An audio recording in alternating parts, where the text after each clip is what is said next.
Good morning, every viewers. This video is belongs to standard 7th geography. Chapter is that about ever-changing Earth. Subtopic is that endogenic forces volcano. मतलब ये है कि इस third chapter जो अवर ever changing earth कल भी इस पर शुरू हुआ था, बतलाए थे। आज इस पर वॉल्केनोज के बारे में आज हम इसको समझने की कोशिश करेंगे, जो कि इंडोजेनिक फोर्स वो फोर्स होता है जो अर्थ के इंटीरियर डेप्थ में ओरिजिनेट होती है, उसे इंडोजेनिक फोर्स कहते हैं। तो अर्थ के इंटीरियर डेप्थ में ओरिजिनेट होने वाली फोर्सेस जिसके कारण वॉल्केनिक इरप्शंस होता है, जिसके कारण अर्थक्वेक्स होते हैं, जिसके कारण लैंडस्लाइडिंग होता है, तो इस पर आज हम चर्चा करेंगे। Endogenic forces cause sudden changes और movement of the earth crust. मतलब अर्थ के इंडोजेनिक फोर्सेस के कारण अर्थ के ऊपरी सरफेस पर, अर्थ क्रस्ट पर अचानक चेंजेस होते हैं, अचानक मूवमेंट होते हैं और अचानक कोई अभिक्रियाएं होती हैं। लैंड मूवमेंट में लीड टू अर्थक्वेक, और इस मूवमेंट के कारण अर्थक्वेक हो सकता है, लैंडस्लाइडिंग हो सकता है, वोल्केनिक इरप्शंस हो सकता है, लैंड फोल्डिंग हो सकता है, मतलब जमीन का मोर होना, या फिर फॉल्टिंग भ्रंशन होना, टूट करके एक जगह से नीचे आना या टूट के ऊपर आना या फिर इस तरह से हो जाना।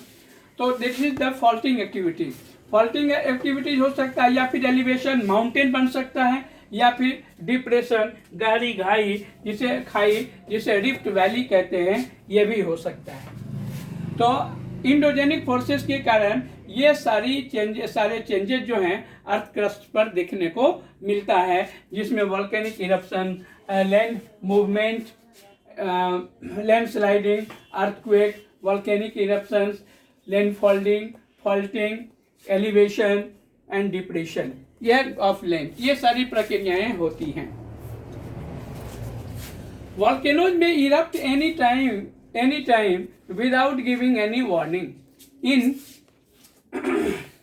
in advance that makes them very dangerous। मतलब वॉल्केनो जो है वह कभी भी किसी भी समय बिना कोई सूचना दिए हुए, बिना कोई संकेत किए हुए, बिना चेताए हुए ये कभी भी ये कुछ भी कर सकता है। अर्थ इरप्ट हो सकता है, वॉल्केनो जो है वो इरप्ट कर सकती है, और जो काफ़ी खतरनाक होता है क्योंकि ये बिना कोई सूचना दिए हुए ये होता है, बिना कोई इंफॉर्मेशन का ये होता है। हम जो है सचेत भी नहीं हो पाते हैं और ये अचानक बहुत बड़े पैमाने पर तबाही कर डालती है।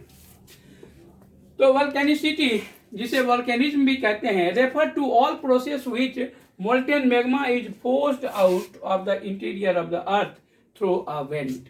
इस रास्ते को जिसके द्वारा ये मैग्मा जो है बाहर निकलता है, तो इसी को वेंट कहते हैं। तो इस वेंट के जरिए अर्थ के इंटीरियर डेप्थ से ये मैग्माज वगैरह जो है वह ऊपर आ सकता है इस रास्ते से, और यहाँ इरप्ट कर सकता है, यहाँ तुर्क कर सकता है, धमाका कर सकता है, और धमाका करने के बाद जो है इस प्रोसेस को जो है वह वॉल्केनिज्म या वॉल्केनो कहते हैं। A vent is a fissure और fracture created in the crust leading. मतलब ये जो वेंट है ये क्या करता है, क्रस्ट को तोड़ सकता है, leading to the earth surface, मतलब वो उसको क्रैक कर सकता है अर्थ सरफेस को।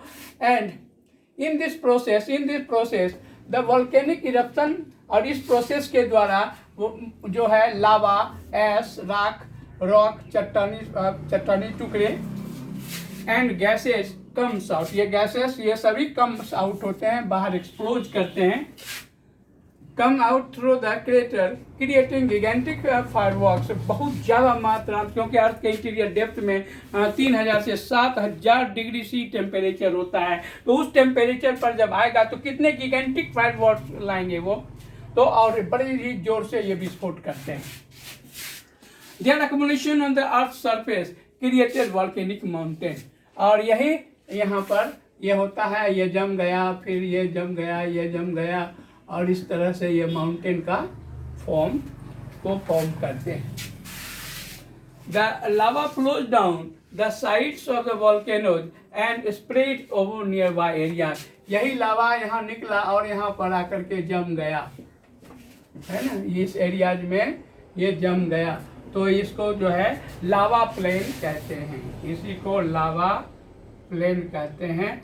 आपके इंडिया में भी ऐसे लावा प्लेन है, गुजरात में, महाराष्ट्र में, मध्य प्रदेश में, और इसी लावा प्लेन में ब्लैक सॉइल पाई जाती है जो कि कॉटन के लिए बहुत ज़्यादा जरूरी है। तो lava flows down off the volcanoes and spreads over the nearby areas and creating the lava plain. ये लावा दोनों ही एरियाज में लावा जमा कर देते हैं जिससे लावा प्लेन बनता है। दीज लावा प्लेन्स इवेंचुअली है फर्टाइल सॉइल, और ये बहुत ज़्यादा फर्टाइल होता है। तो बहुत ज़्यादा फर्टाइल होने के कारण ये बहुत ही इम्पोर्टेंट सॉइल में इसको काउंट करते हैं। उसके बाद वोल्केनो दैट स्टॉप इरप्टिंग। अब इसके वोल्केनोज के भी दो टाइप होते हैं। ये वोल्केनो जब ये इरप्ट करना, ये विस्फोट करना, इंटीरियर डेप्थ से लावा को बाहर निकालना, ये सब प्रक्रिया जब नहीं होती है, थम जाती है कुछ समय के लिए, सैकड़ों वर्षों के लिए, तो इस प्रोसेस को डोरमेंट या स्लीपिंग वोल्केनोज कहते हैं। और इसका एग्जांपल की बात हम करेंगे तो फ्यूजियामा, माउंटेन फ्यूजियामा जो जापान में है, और किलिमंजारो जो अफ्रीका, माउंटेन किलिमंजारो जो अफ्रीका में है, यह इसी डोरमेंट या स्लीपिंग वोल्केनोज का एग्जांपल है। अब volcano that erupt from time to time, volcano जो समय समय पर इरप्ट होता रहता है, तो ऐसे वोल्केनोज को एक्टिव वोल्केनोज कहते हैं, सक्रिय ज्वालामुखी कहते हैं। और इसका एग्जांपल अपने ही देश के अंडमान निकोबार में जो बैरन आइलैंड है, इसी तरह का एक्टिव वोल्केनो का एग्जांपल है। ओके, तो ये वोल्केनोज का जो टॉपिक है ये आज कंप्लीट हो गया। अगले क्लासेस में हम अर्थक्वेक या अदर जो वोल्केनिक एक्टिविटीज हैं, उस अदर वोल्केनिक एक्टिविटीज या अदर इंडोजेनिक फोर्सेस के कारण जो एक्टिविटीज हैं, उस एक्टिविटीज पर हम अगले क्लासेस में चर्चा करेंगे। Okay, thank you very much. चलो।